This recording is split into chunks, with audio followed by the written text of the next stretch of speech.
وجهة نظري متواضعة جدا كمان في زيارة محمد صلاح للمعبد البوذي هي كلمة واحدة: محمد صلاح بيمثل نفسه. لو خدت الموضوع مثلا من ناحية دينية، فان انت تروح مثلا تروح المعابد او الحاجة من الحاجات اللي زي كده بغرض السياحة، فهو عادي مسموح انك تعمل كده. اما ان انت تروح المعابد او الحاجات اللي زي كده وتبتدي تقوم بطقوس، فالموضوع ده هيبقى فيه لغط كتير جدا، وانا مش عايز افتي فيه يعني.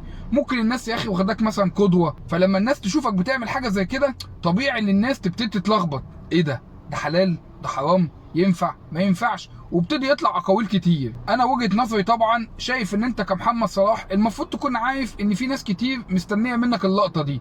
ناس ممكن تاخدها بالرفض، ناس ممكن تاخدها بقبول، ناس ممكن تشوف مثلا ان الموضوع ده انفتاح. هل انت يا محمد يا صلاح يا ابن قريه نجريج في بسيون محتاج ان انت تعمل كده او تعمل كده عشان بالك يروق؟ موضوع برضه بالنسبه لي غريب يعني. فانا شايف يا صلاح ان انت المفروض تحافظ على تصرفاتك اكتر من كده. انت بالنسبه للناس يعني، مش بالنسبه لي، لان انا شايف ان انت ما بتمثلش غير نفسك يعني. بالنسبه لمثلا ايقونه مصري مسلم حاجه من الحاجات دي يعني، انت عمرك ما بالنسبه لي كنت ايقونه في الحاجات التانيه دي. كل ما بنحتاج لك مش بنلاقيك، فطبيعي عشان كده بدايه الفيديو زي اخر الفيديو بالنسبه لي: انت يا صلاح بتمثل نفسك مش اكتر.